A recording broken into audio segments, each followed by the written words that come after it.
Salí de la habitación sin decir una palabra. Al día siguiente, tenía 118 llamadas perdidas cuando se dieron cuenta de la venganza que había preparado. Hola a todos. Gracias por estar aquí conmigo hoy. Por favor, poneos cómodos. Voy a contaros una historia. Es mi historia, y no es fácil de contar. Así que aprecio que me prestéis vuestro tiempo y vuestros oídos. Antes de empezar mi relato, me encantaría saber desde qué ciudad me estáis viendo. Por favor, no dudéis en compartirlo en los comentarios. Ahora, permitidme que os adentre en esta historia. Sabéis, durante mucho tiempo pensé que lo tenía todo. De verdad que sí. Una vida que no era ostentosa, no como las que se ven en las películas, pero era sólida. Era real. Era el tipo de vida que construyes pieza a pieza, día a día, hasta que miras a tu alrededor y piensas, esto está bien. Tenía un marido, Ricardo, con quien había estado durante 30 años. 30 años. Nos conocimos en la universidad, dos jóvenes con más sueños que sentido común, y construimos una vida juntos desde cero. Desde un diminuto y frío piso con muebles desparejados hasta un cómodo chalet en una urbanización en las afueras, con un hijo, Leo, que era la luz absoluta e indiscutible de mi mundo. Yo era esa esposa, esa madre, la que recordaba cada cumpleaños, cada reunión de padres y profesores, cada cita con el médico. Yo era la guardiana del ritmo de nuestra familia. Sabía que a Ricardo le gustaba su café con leche con exactamente un azucarillo y medio, que no podía dormir sin su almohada favorita y desgastada. Yo era la que me aseguraba de que sus camisas preferidas estuvieran siempre limpias y planchadas para sus viajes de negocios, la que podía preparar de memoria los macarrones con queso favoritos de Leo, esos con el pan rallado gratinado por encima, tal como a él le gustaban. Mi vida era un tapiz tejido con estos pequeños actos cotidianos de amor, y yo lo atesoraba. Era mi propósito. Creía sinceramente que esta base de confianza e historia compartida era inquebrantable, que el amor, nuestro amor, era suficiente para protegerme, para proteger mi dignidad. Estaba equivocada. Mi nombre es Elena, y esta es la historia de cómo mi mundo entero se construyó sobre una mentira. Es una historia de traición. Una traición tan profunda y personal que me obligó a convertirme en alguien que nunca imaginé que podría ser. Todo empezó de forma muy silenciosa, como suelen hacer estas cosas. No con una explosión, sino con un susurro. Un pequeño susurro de extrañeza en una vida que siempre me había parecido tan correcta. Era un martes por la tarde a principios de primavera. Recuerdo que el sol entraba a raudales por la ventana de la cocina, atrapando las motas de polvo que danzaban en el aire. El leve olor a hierba recién cortada llegaba desde el jardín del vecino. Era un día perfectamente ordinario. Estaba sentada en nuestra vieja mesa de roble, la que compramos en el rastro cuando nos casamos. Su superficie estaba marcada con la historia de 30 años de deberes y cenas familiares. Estaba revisando las facturas del mes, una tarea normal y aburrida. Tenía un sistema. Las clasificaba en montones, suministros, hipoteca, tarjetas de crédito, y las pagaba una por una.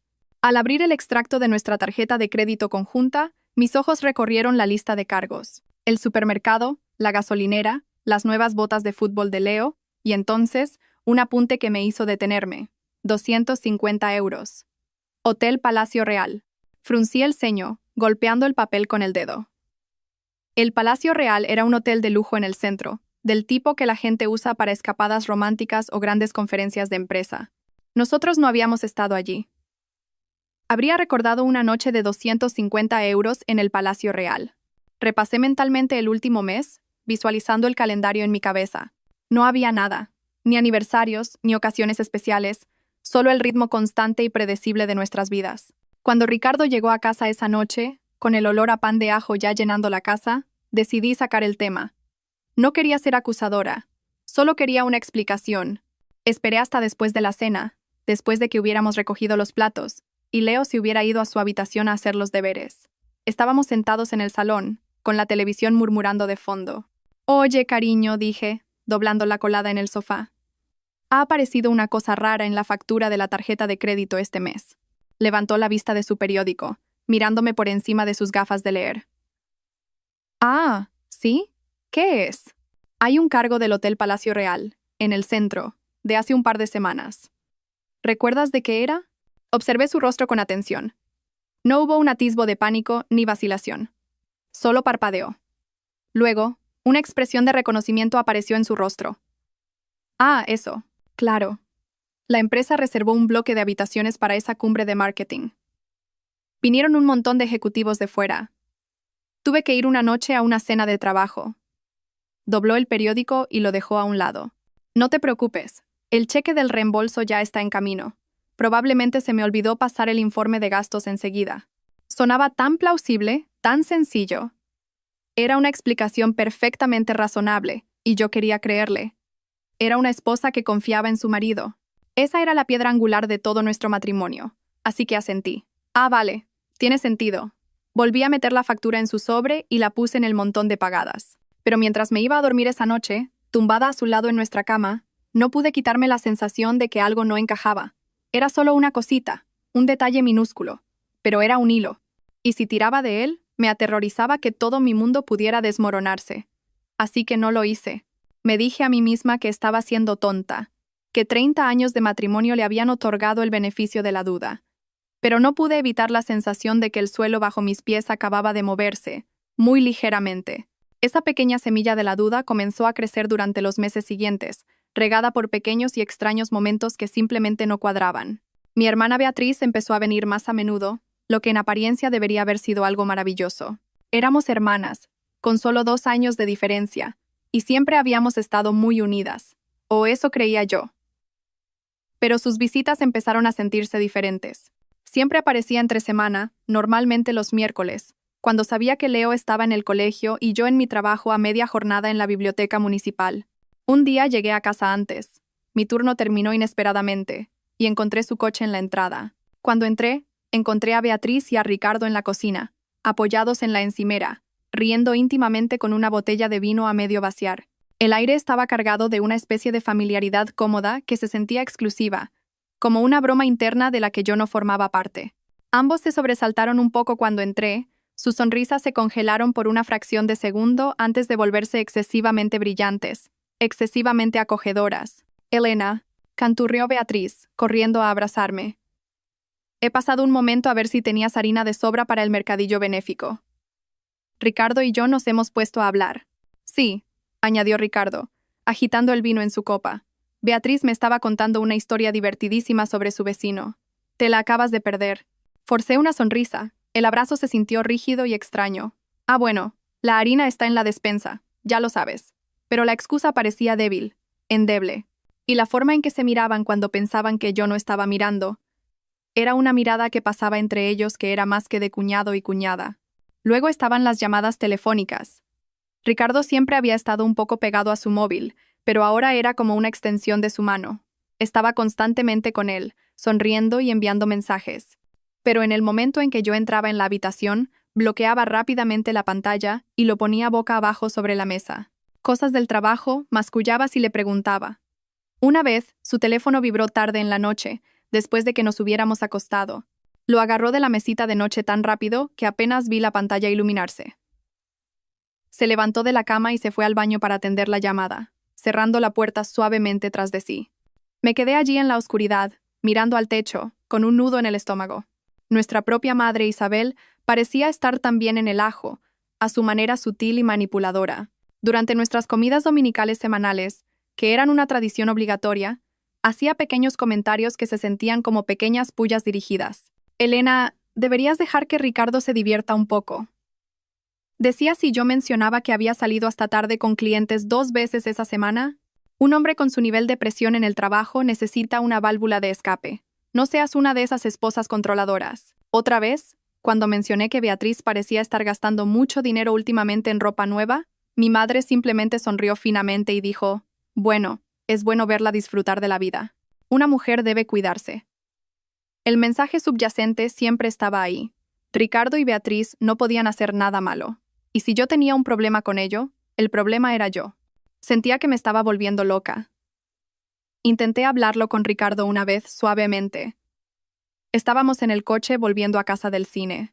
Parece que tú y Beatriz pasáis mucho tiempo juntos últimamente, dije, tratando de mantener mi voz ligera.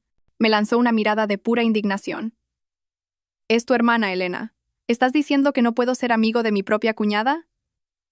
Dios mío, te estás volviendo paranoica con la edad. La conversación se cerró. Yo era la paranoica, la insegura, la controladora. Estaban tan unidos, un sólido muro de negación que me hacía cuestionar mi propia cordura.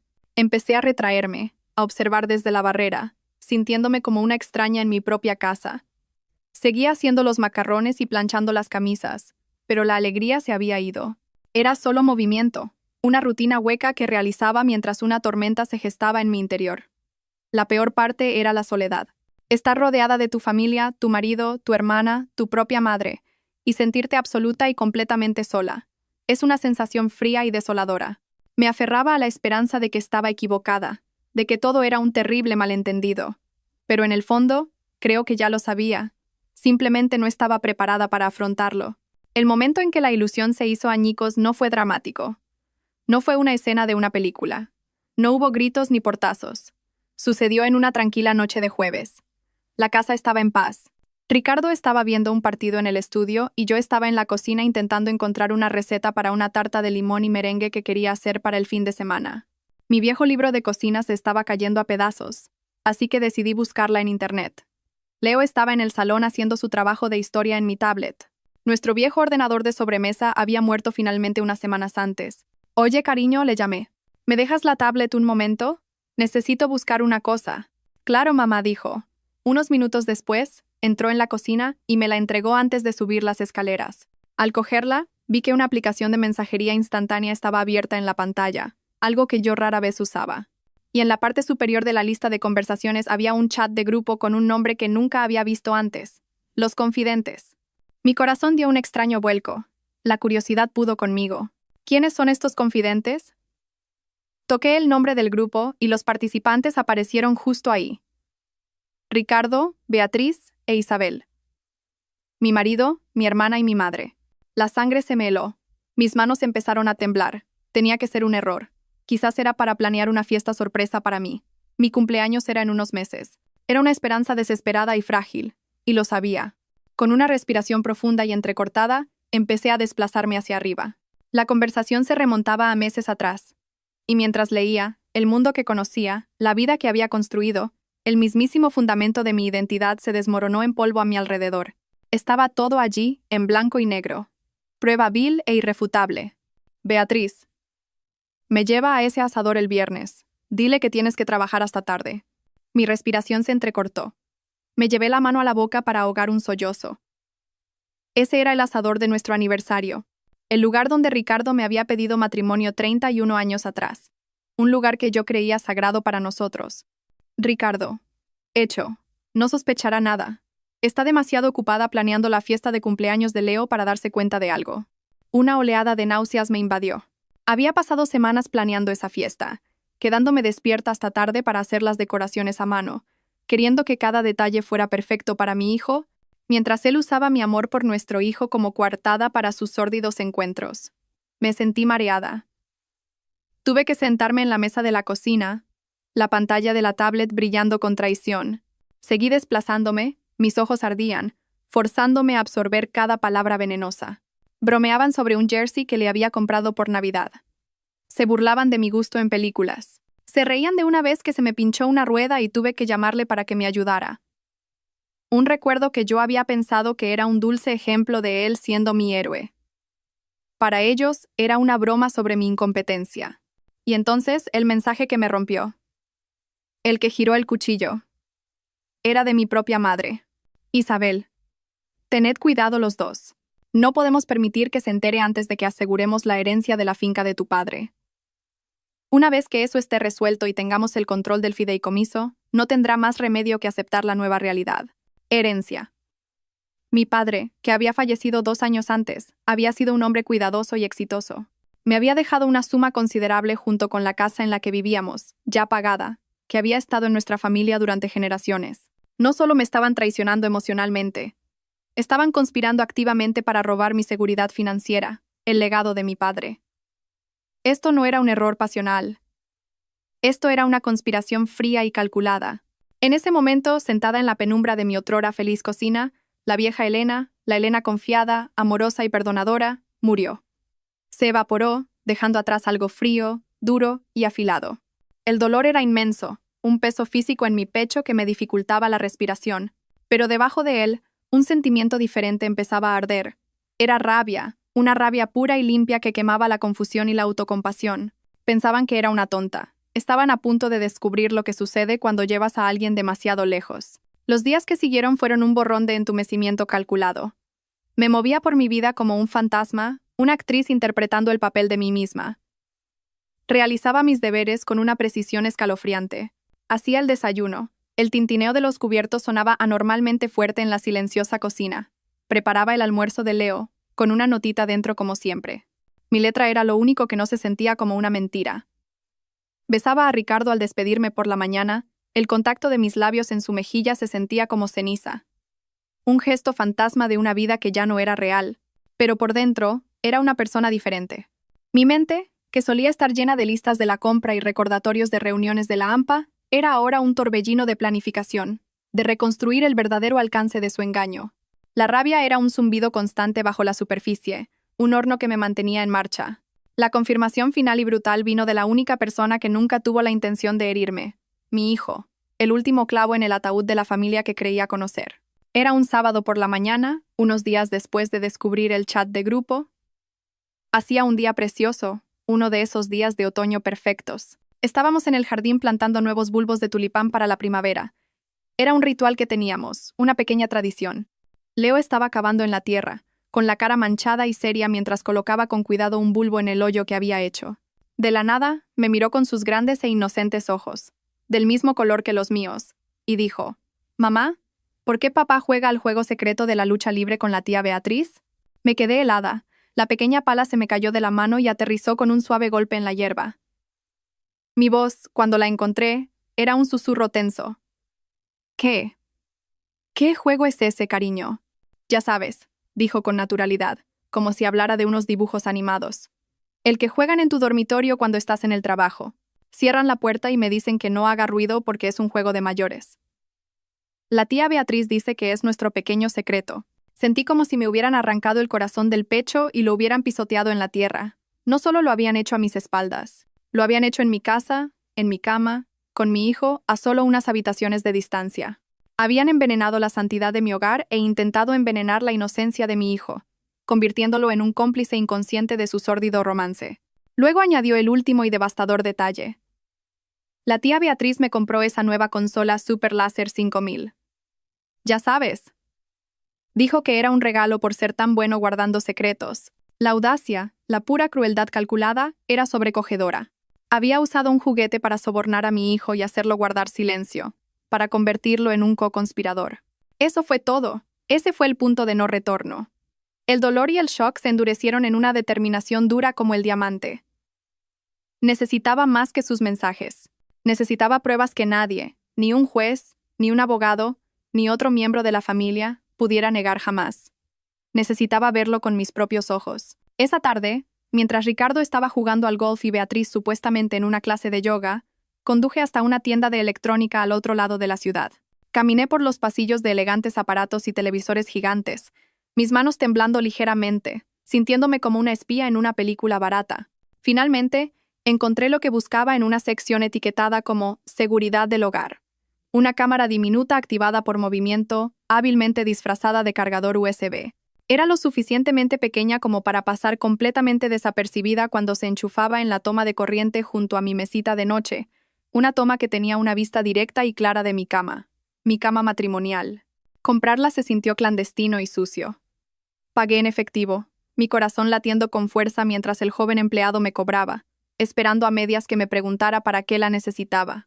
No lo hizo, por supuesto. Solo era un chico haciendo su trabajo. Configurarla fue una de las cosas más difíciles que he hecho en mi vida. Mis manos se sentían torpes. Mi corazón martilleaba contra mis costillas. Cada parte de mí gritaba que esto estaba mal, que no debería tener que espiar en mi propia casa. Esto era el tipo de cosas que le pasaban a otras personas en los programas de televisión de la tarde, pero la mujer en la que me estaba convirtiendo sabía que era necesario. Esto ya no se trataba de salvar mi matrimonio. Se trataba de supervivencia. Se trataba de reunir las armas que necesitaría para la guerra que se avecinaba. No tuve que esperar mucho. Al día siguiente era miércoles, el día habitual de Beatriz para pasar a saludar. Le dije a Ricardo que iba a hacer un turno extra en la biblioteca, una mentira que se deslizó de mi lengua con una facilidad aterradora. Necesitaba una coartada, una razón para estar fuera durante horas. En lugar de ir a la biblioteca, conduje hasta una cafetería anónima a kilómetros de casa. en un pueblo donde nadie me conocería. Elegí una pequeña mesa en un rincón, pedí un café que nunca tuve la intención de beber y abrí mi portátil. Mis manos estaban sudorosas mientras conectaba mi teléfono a la transmisión en vivo de la cámara. Y entonces esperé. Durante 2 horas, me senté allí fingiendo leer, con el estómago revuelto. Luego, a las 2:15 p.m., mi teléfono vibró con una alerta de detección de movimiento. Se me cortó la respiración y miré. Vi cómo mi hermana, Beatriz, entraba en mi casa con una llave que nunca supe que tenía. Vi cómo mi marido la recibía en el vestíbulo, no con un abrazo amistoso, sino con un beso profundo y apasionado que pareció durar una eternidad. Vi cómo se dirigían, riendo, con el brazo de él alrededor de la cintura de ella, hacia mi dormitorio. ¡Mi dormitorio! Debería haberlo apagado. Debería haber estrellado mi portátil contra la pared, pero no pude. Me senté allí, en una cafetería pública con música alegre de fondo, y me obligué a presenciar la completa y absoluta profanación de mi vida. Los vi en mi cama, la cama donde había dormido durante 30 años, la cama donde mi hijo había sido concebido, la cama donde me había quedado dormida llorando durante las últimas semanas. Y entonces lo vi. La traición íntima final, el detalle que se grabaría a fuego en mi memoria para siempre. Alrededor del cuello de Beatriz había un delicado relicario de oro. El relicario de mi abuela. Mi abuela me lo había dado en mi 16º cumpleaños, sus manos temblorosas mientras me lo abrochaba alrededor del cuello. Había desaparecido hacía años, y yo me había quedado desconsolada, buscando por toda la casa durante semanas, asumiendo que lo había perdido para siempre. Observé, congelada, cómo Ricardo tomaba el relicario entre sus dedos. Lo abrió revelando las diminutas y desvaídas fotos de mis padres el día de su boda en el interior, y lo besó suavemente justo antes de besar a mi hermana. Había robado un pedazo de mi historia, un pedazo de mi alma, y se lo había dado a ella como un trofeo. No grité, no lloré. Una extraña y escalofriante calma se apoderó de mí. Era la calma de la certeza absoluta. Ya no había dudas, ni preguntas. Solo existía la fría y dura verdad. Extendí una mano firme y pulsé el botón de grabar. Dejé la cámara funcionando durante otros 10 minutos, capturando pruebas más que suficientes e innegables. Luego guardé el archivo de vídeo en una unidad segura en la nube y en una memoria USB aparte. Guardé mi portátil. Salí de esa cafetería, dejando una taza de café fría y llena sobre la mesa. La mujer que había entrado allí unas horas antes se había ido para siempre. En su lugar había una mujer con una misión. Me habían tratado como a una tonta. Se habían reído a mi costa. Ahora iban a ver de lo que su tonta era realmente capaz. El juego había comenzado y yo iba a ganar. A la mañana siguiente, llamé a la biblioteca para decir que estaba enferma. Les dije que tenía una migraña terrible, lo cual no era del todo mentira. La presión detrás de mis ojos era inmensa. Pero en lugar de quedarme en la cama, me vestí con el traje más bonito que tenía, un conjunto gris marengo que normalmente guardaba para bodas o funerales. Parecía apropiado. Aquello era, después de todo, el funeral de mi matrimonio. Conduje hasta la ciudad. Mi destino era un alto edificio de cristal con los nombres de un prestigioso bufete de abogados grabados en oro en la puerta. Había pasado la noche entera investigando, alimentada por café y rabia, buscando a la mejor y más despiadada abogada de divorcios que pudiera encontrar. Su nombre era Eva Domínguez, y su reputación la precedía. Las reseñas en internet la llamaban la tiburona.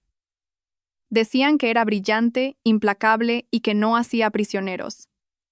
Era exactamente lo que necesitaba. Me senté en la lujosa y silenciosa sala de espera de su despacho, sintiéndome pequeña y fuera de lugar entre los caros sillones de cuero y el arte moderno.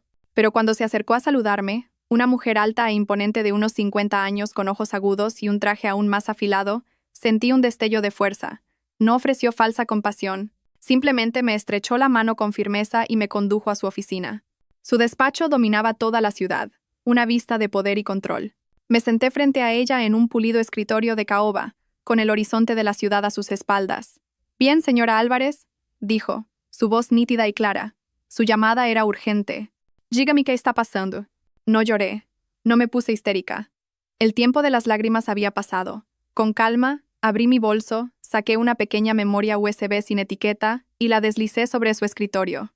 «Antes de decir nada», dije, mi voz más firme de lo que esperaba, «necesito que vea esto». Levantó una ceja perfectamente esculpida, pero cogió la memoria y la conectó a su ordenador. No miré la pantalla. Miré su rostro.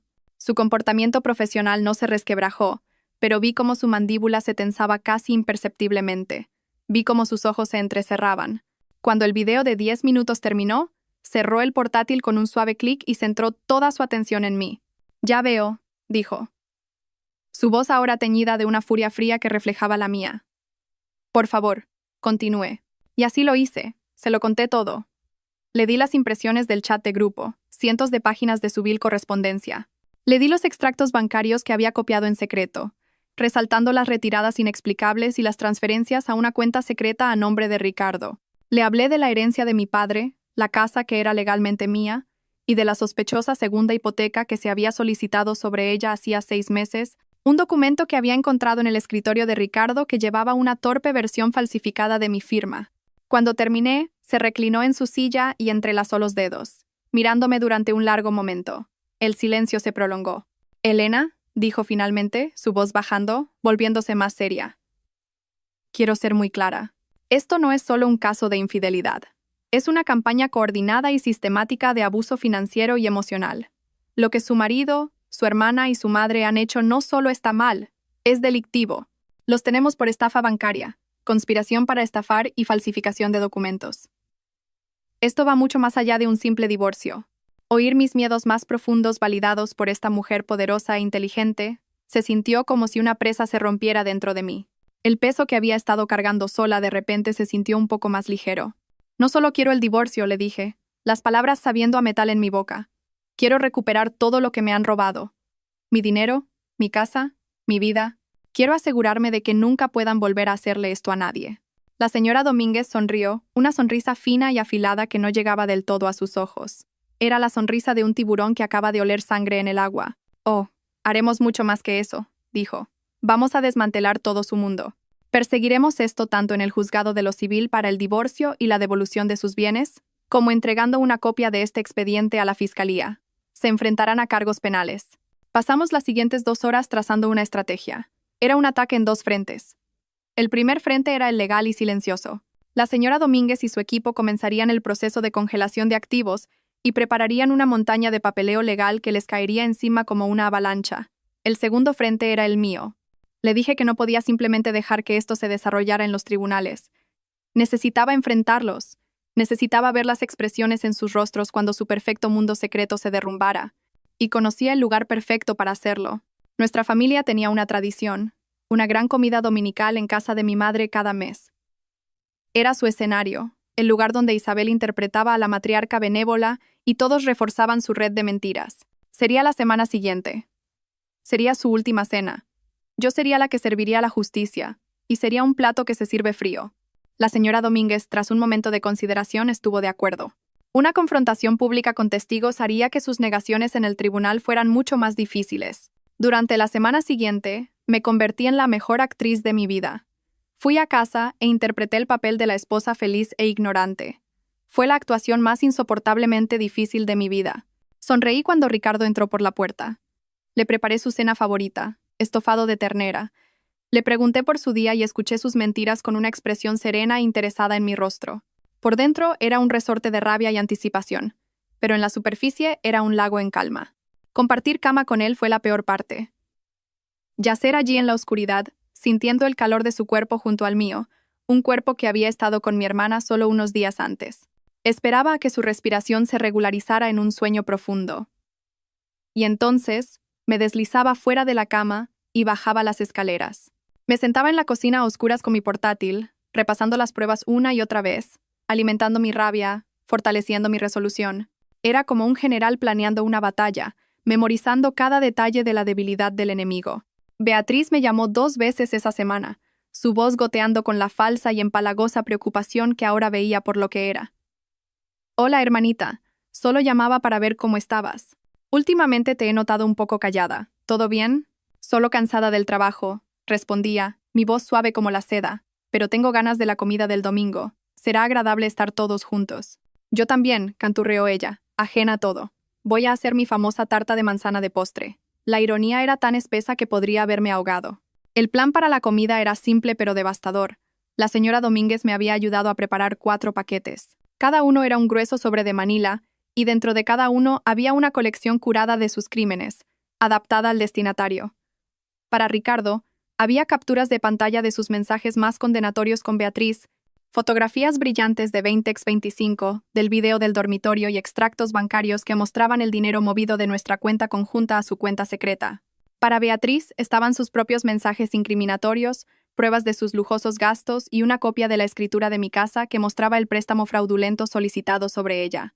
Y para mi madre, Isabel, estaban sus mensajes orquestando todo el asunto, especialmente las partes sobre mi herencia y el fondo para la universidad que mi padre había creado para Leo, que habían estado vaciando sistemáticamente. El cuarto sobre era para el marido de Beatriz, David. Era el más delgado, pero el más brutal. Contenía solo lo que él necesitaba saber. La prueba de la aventura y el robo de los ahorros para la educación de su hijo. El día de la comida, me aseguré de que Leo tuviera una fiesta de pijamas organizada en casa de su mejor amigo. Lo dejé esa tarde con un abrazo que duró un poco más de lo habitual. Te quiero más que a nada en el mundo. Lo sabes, ¿verdad? Le susurré al oído. Él solo sonrió. Me dijo que estaba siendo rara, y se fue corriendo a jugar con su amigo. No permitiría que mi hijo presenciara la carnicería que estaba a punto de desatarse. Mientras me preparaba esa tarde me miré en el espejo. La mujer que me devolvía la mirada era diferente. La suavidad alrededor de sus ojos había desaparecido, reemplazada por un brillo acerado. La perpetua línea de preocupación entre mis cejas se había suavizado, reemplazada por una mirada de sombría determinación. Elegí mi atuendo con cuidado, un sencillo y elegante vestido azul oscuro. Quería parecer serena, en control. No era una víctima a punto de ser arrojada a los lobos. Yo era la cazadora, y la trampa estaba puesta. Esta noche, la farsa terminaría. Esta noche, finalmente verían a la mujer que habían creado. El trayecto hasta la casa de mi madre se sintió surrealista. Las calles familiares de mi infancia se veían diferentes, teñidas por la nueva y dura realidad en la que vivía. La casa de Isabel era el epicentro de la vida de mi familia. Una gran e impecable casa colonial con columnas blancas y un césped perfectamente cuidado. Siempre gritaba riqueza y buen gusto por fuera, pero ahora sabía que se estaba pudriendo por dentro. Una hermosa fachada que ocultaba un núcleo de decadencia. Cuando entré, la escena era asquerosamente perfecta. El olor a carne asada y romero llenaba el aire. Mi madre Isabel me recibió en la puerta con un beso en la mejilla que se sintió como el toque de una serpiente. Elena, querida, me alegro mucho de que hayas podido venir. Estás preciosa. Ricardo ya estaba allí, sosteniendo un vaso de whisky, riendo con el marido de Beatriz, David, un hombre bueno y sencillo que trabajaba como contratista y que no tenía ni idea de que también vivía una mentira. Beatriz salió de la cocina, secándose las manos en un delantal con volantes, interpretando el papel de la hija perfecta. Elena, estás estupenda, canturreó, su voz un poco demasiado aguda. Me abrazó, un abrazo rápido y frágil, y tuve que usar cada gramo de autocontrol para no retroceder. Pude sentir el frío metal del relicario de mi abuela a través de su fino jersey, descansando contra su piel. Mi relicario. La rabia dentro de mí ardió, pero la reprimí. Todavía no. Nos reunimos todos en el comedor, alrededor de la enorme mesa de caoba que había albergado 100 celebraciones familiares, 100 navidades, 100 mentiras. David estaba sentado junto a Beatriz, y él tomó su mano, dándole un apretón cariñoso. Mi madre se sentó a la cabeza de la mesa, radiante como una reina presidiendo su corte. Ricardo se sentó a mi lado, y en un momento dado, tuvo la audacia de poner su mano en mi rodilla debajo de la mesa y apretarla afectuosamente. Quise vomitar. Aparté la pierna, y él me miró un poco perplejo. La conversación era ligera, sin sentido, una sinfonía de hipocresía. Hablaron del trabajo, del tiempo, de un nuevo programa de televisión. Mientras tanto, yo podía sentir el peso de los sobres de Manila en mi bolso grande a mis pies. Mi corazón latía a un ritmo constante y pesado contra mis costillas, pero mis manos estaban perfectamente quietas. Comí mi carne asada. Elogié a mi madre por la salsa. Sonreí a sus chistes. Interpreté mi papel una última vez. Entonces, justo cuando mi madre estaba a punto de sacar la famosa tarta de manzana de Beatriz para el postre, me aclaré la garganta. En realidad, antes del postre dije, mi voz cortando la alegre charla como un fragmento de cristal. La habitación se quedó en silencio. Todos se giraron para mirarme, con los tenedores a medio camino de sus bocas. Tengo algo que me gustaría compartir, continué, mi voz peligrosamente tranquila. Un pequeño proyecto familiar en el que he estado trabajando. Me agaché, mis movimientos deliberados, y saqué los sobres de mi bolso. Me levanté. El sonido de mi silla raspando contra el suelo de madera pareció resonar en la habitación. Caminé alrededor de la mesa, una parca sombría entregando el juicio. Coloqué un sobre delante de Ricardo, uno delante de Beatriz y uno delante de mi madre. Isabel miró el grueso sobre marrón, sus ojos entrecerrándose. Elena, ¿qué es esto? ¿Algún tipo de broma? Adelante, dije, mi voz tan fría y plana como un lago helado. Abridlos. El sonido del papel rasgándose fue ensordecedor en la silenciosa habitación. Me quedé de pie al final de la mesa y observé sus rostros uno por uno. Vi la sonrisa confiada de Ricardo flaquear mientras sacaba la primera página, una captura de pantalla de él y Beatriz besándose en mi vestíbulo. Vi cómo su rostro perdía todo color, volviéndose de un blanco pálido y enfermizo mientras hojeaba las brillantes fotos de 20x25 de la cámara del dormitorio. Vi la mano de Beatriz volar hacia su boca, un jadeo ahogado escapando de sus labios mientras leía sus propias palabras traicioneras. Sus textos planeando encuentros secretos, burlándose de mí. Vi sus ojos moverse por la habitación como un animal atrapado. Y vi la compostura regia de mi madre hacerse añicos. Su rostro se tornó de un rojo moteado y feo mientras miraba fijamente las pruebas de su conspiración, las impresiones que detallaban su plan para asegurar mi herencia. David, completamente confundido, miró del rostro horrorizado de su esposa a mí. Elena, por el amor de Dios, ¿qué está pasando? Yo también tenía un sobre para él. Me acerqué y se lo entregué, mis ojos suavizados con una piedad que solo sentía por él. Creo que mereces saberlo, David. Tú también eres parte de esta familia. Lo abrió. Su rostro, mientras leía, pasó por una rápida y terrible transformación. La confusión se convirtió en incredulidad, la incredulidad en un horror naciente, y finalmente, en una expresión de dolor tan profundo y desgarrador que casi aparté la mirada. Miró los extractos bancarios, la prueba de que el fondo para la universidad que tanto había trabajado para construir para su hijo estaba casi vacío. El silencio que siguió fue pesado, sofocante. Era el silencio de la ruina absoluta. Entonces se desató el infierno. ¿Qué coño es esto?, siseó finalmente Ricardo, su voz un susurro estrangulado. Apartó las fotos de él como si estuvieran contaminadas. Me miró, con los ojos muy abiertos por una mezcla de miedo y furia. Elena, ¿por qué has hecho esto? Esto es privado. ¿Hacer esto? Repetí, y una risa, un sonido áspero y amargo que no reconocí como mío, escapó de mis labios.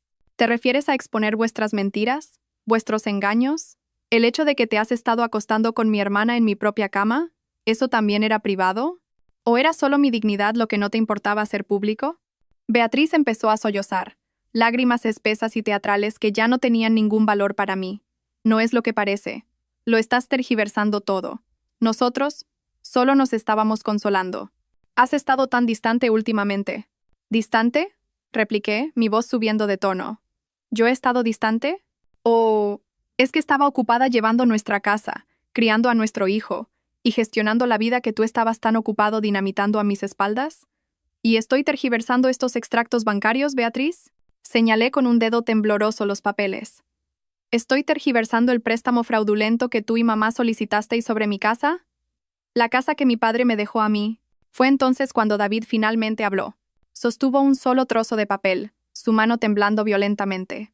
Miró a Beatriz, su voz quebrándose con un dolor que era horrible de presenciar. El fondo para la universidad. Beatriz, tú, cogiste el dinero que ahorramos para el futuro de Miguel. ¿Para su educación? Beatriz solo lo miró, su rostro una máscara de culpa, incapaz de hablar. ¿Me dijiste que el mercado había bajado?, susurró él, la comprensión apoderándose de él. Me has estado mintiendo durante meses. Mi madre, Isabel, finalmente encontró su voz. Golpeó la mesa con la mano, haciendo sonar los cubiertos. ¿Cómo te atreves?, chilló, su rostro contorsionado por la rabia, señalándome con un dedo enjollado. Vienes a mi casa un domingo e intentas destrozar a esta familia. Después de todo lo que hemos hecho por ti, todo lo que habéis hecho por mí, dije, acercándome a ella, mi voz baja y peligrosa. Querrás decir todo lo que me habéis hecho a mí. Conspiraste con ellos. Fomentaste esto. Tú, mi propia madre, les ayudaste a planear cómo robar mi herencia. Pequeña bruja desagradecida, escupió, su máscara de sofisticación desaparecida, revelando el feo rostro que había debajo. Ricardo merecía ser feliz. Beatriz merecía ser feliz. Tú siempre tan aburrida, tan predecible, siempre haciéndote la mártir. Deberías haber estado agradecida de que se quedara contigo tanto tiempo. Sus palabras estaban destinadas a herirme, y lo hicieron, pero también hicieron algo más. Cortaron el último hilo de cualquier amor u obligación que sentía por ella. No era mi madre. Era un monstruo envuelto en un suéter de cachemira. Fui una buena esposa. Fui una buena hija. Fui una buena hermana, dije, mi voz temblando con una furia que había contenido durante semanas. Y tomasteis mi amor y mi confianza y los usasteis como un arma contra mí. Os reísteis de mí en vuestro pequeño grupo de chat secreto. Me llamasteis tonta. Me incliné, mis ojos fijos en los suyos. Bueno, la tonta se ha cansado de que la empujen. Fue en ese momento, en medio de los gritos y los llantos, cuando Beatriz estalló. Quizás fue la culpa o el terror de ser expuesta, o la visión de su propio marido mirándola con puro y absoluto desprecio. Soltó un grito gutural, un sonido de pura rabia animal, y se abalanzó sobre la mesa hacia mí. Sus uñas arañaron mi cara, y yo retrocedí. Un agudo escozor estalló en mi mejilla. Volvió a atacarme, agarrando un puñado de mi pelo, chillando. «Has arruinado mi vida. Lo has arruinado todo». Un instinto primario que nunca supe que poseía se apoderó de mí. Ya no era la bibliotecaria tranquila. Era un animal acorralado luchando por su vida. La empujé hacia atrás con fuerza, rompiendo su agarre. Tropezó con una silla del comedor y cayó al suelo con estrépito. La habitación se sumió en el caos absoluto. Ricardo y David se apresuraron a separarnos, ambos gritando. Mi madre gritaba histéricamente sobre llamar a la policía. David logró agarrar a una Beatriz que se retorcía histéricamente y ponerla de pie mientras Ricardo se interponía entre nosotras, con las manos en alto como para alejarme. «Elena, para. Esto es una locura. Mira lo que estás haciendo». Me quedé allí, respirando con dificultad. Mi pelo desordenado, un arañazo escociente en mi mejilla. Miré la devastación a mi alrededor. Mi hermana llorando. Mi marido aterrorizado. Mi madre apopléjica y David, cuyo mundo entero acababa de ser detonado. El hermoso comedor era una zona de guerra. El asado se estaba enfriando. La tarta de manzana nunca se serviría, y yo había comenzado la guerra. Quiero detenerme aquí un segundo. Si todavía estáis escuchando, si me habéis seguido hasta aquí en la noche más oscura de mi vida, solo, necesito pediros un pequeño favor. Por favor, ayudadme dando me gusta a este vídeo y comentando el número 1 abajo. De esa manera, sabré que me habéis dado un me gusta y que estáis aquí conmigo en este viaje. Escuchar lo que vino después no es fácil, pero vuestro apoyo significa mucho para mí y me da la fuerza para seguir adelante. Por favor, comentad con el número 1 y luego escuchad el resto de mi historia. En el silencio resonante que siguió a la pelea, el único sonido era el sollozo entrecortado de Beatriz. Mi madre fue la primera en recuperarse. Buscó a tientas su teléfono, sus manos temblando de rabia. Se acabó. Voy a llamar a la policía. Haré que te arresten por agresión. Te vi empujarla. La miré. No sentí nada, ni miedo, ni pánico. Solo una certeza fría y clara. Estaba 10 pasos por delante de ellos. Adelante, mamá, dije, mi voz tranquila. Llámalos. Estoy segura de que estarán muy interesados en este sobre de aquí. Cogí su paquete de pruebas de la mesa y lo agité suavemente. Tiene todo.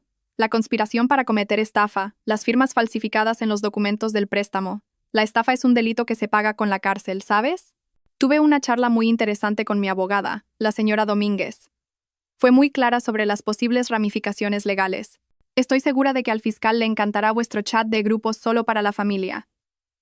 Yo podría recibir un tirón de orejas por lo de esta noche por defenderme. Pero vosotros 3 estáis expuestos a penas de prisión. Vi cómo el color se desvanecía de su rostro. Su mano que sostenía el teléfono bajó lentamente a su costado. La palabra abogada había dado en el blanco. Sabía que la tenía. Estaban todos atrapados en la red que tan cuidadosamente habían tejido para mí. Me enderecé y me ajusté el vestido. Sentí una extraña sensación de poder, de claridad. Por primera vez en mi vida, yo tenía el control. Los miré a cada uno de ellos, mi voz sin dejar lugar a discusión.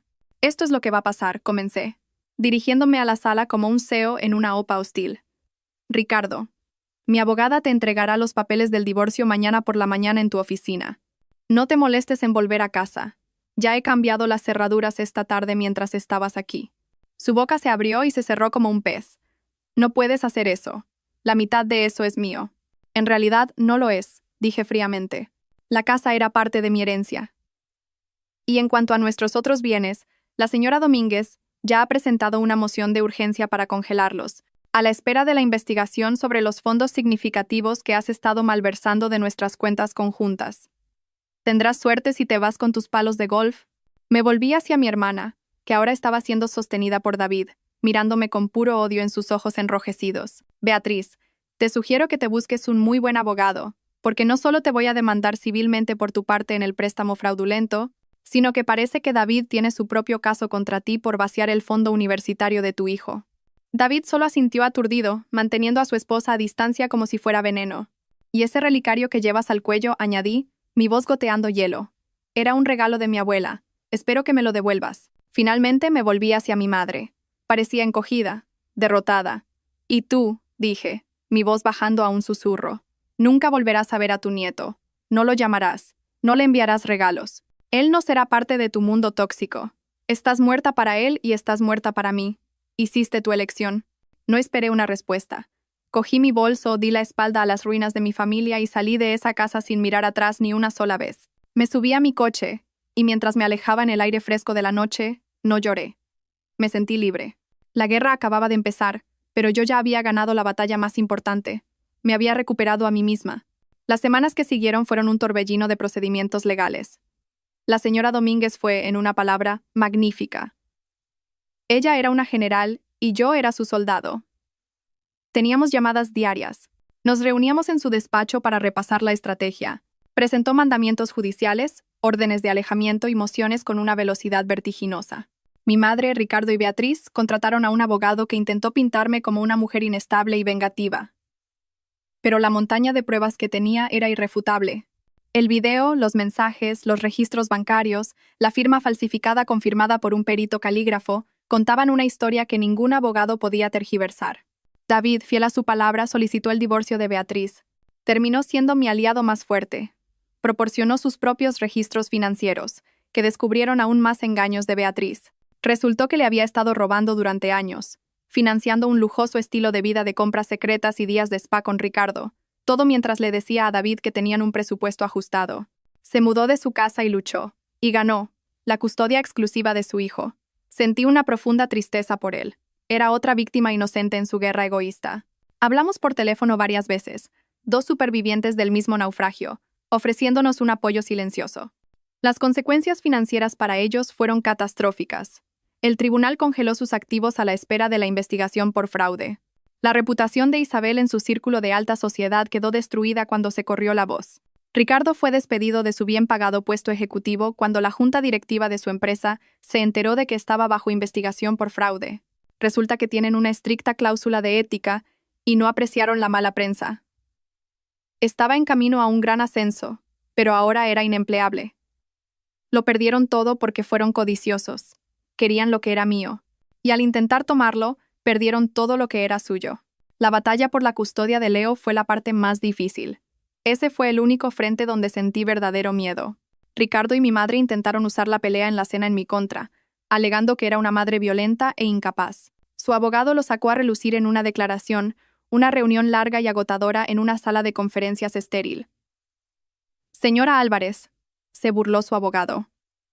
¿Es cierto que usted agredió físicamente a su hermana? Antes de que pudiera responder, la señora Domínguez deslizó un documento sobre la mesa.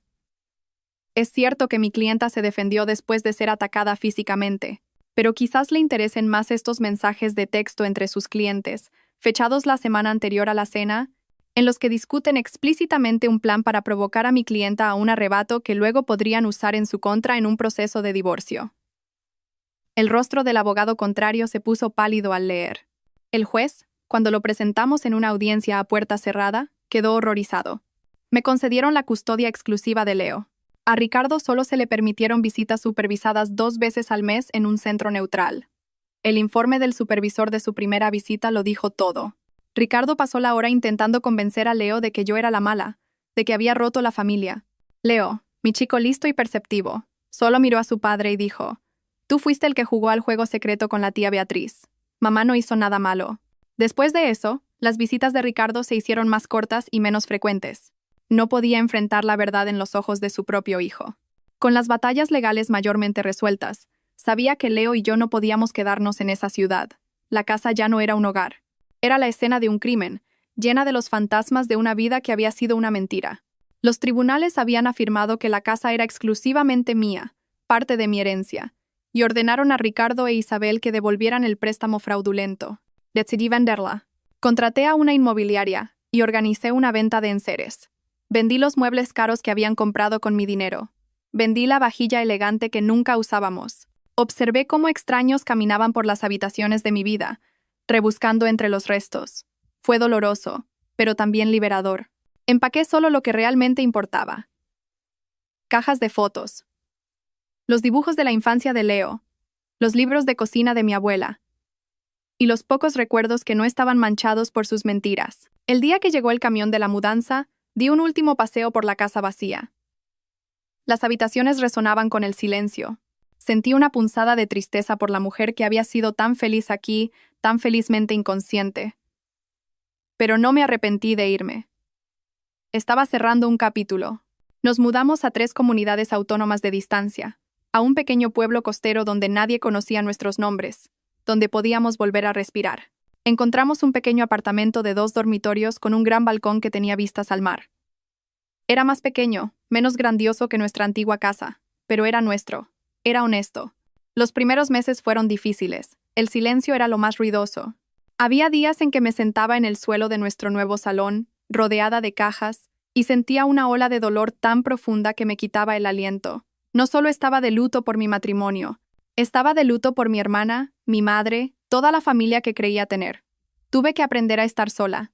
Tuve que ir al supermercado y comprar para 2 en lugar de para 3. Tuve que aprender a arreglar un grifo que goteaba viendo tutoriales en internet. Tuve que reconstruir mi vida desde cero. No solo por mí, sino por Leo. Empezamos poco a poco. Encontramos un nuevo colegio para él.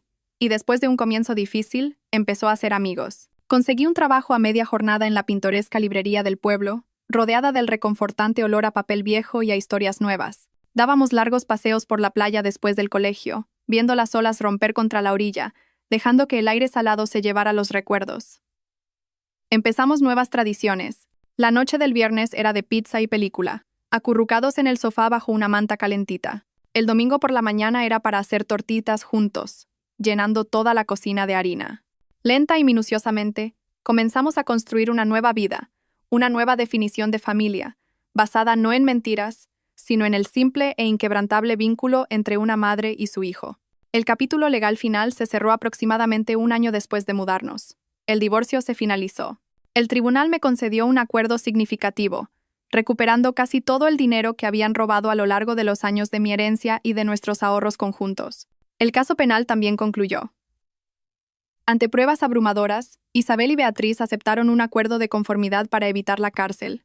Recibieron fuertes multas, servicios comunitarios y un largo periodo de libertad condicional.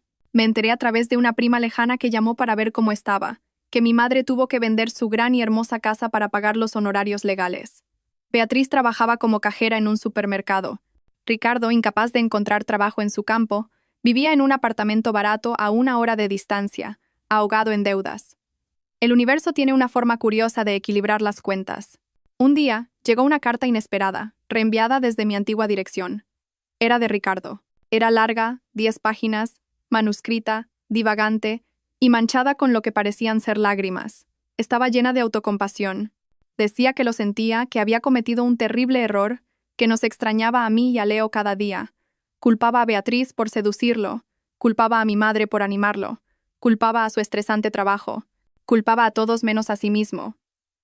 Al final, preguntaba si podría encontrar en mi corazón el perdón, si quizás podríamos hablar. Leí la carta una vez, de pie en mi pequeño balcón, la brisa del mar alborotando mi pelo. Luego volví a entrar, encontré unas tijeras y corté metódicamente la carta en trocitos diminutos.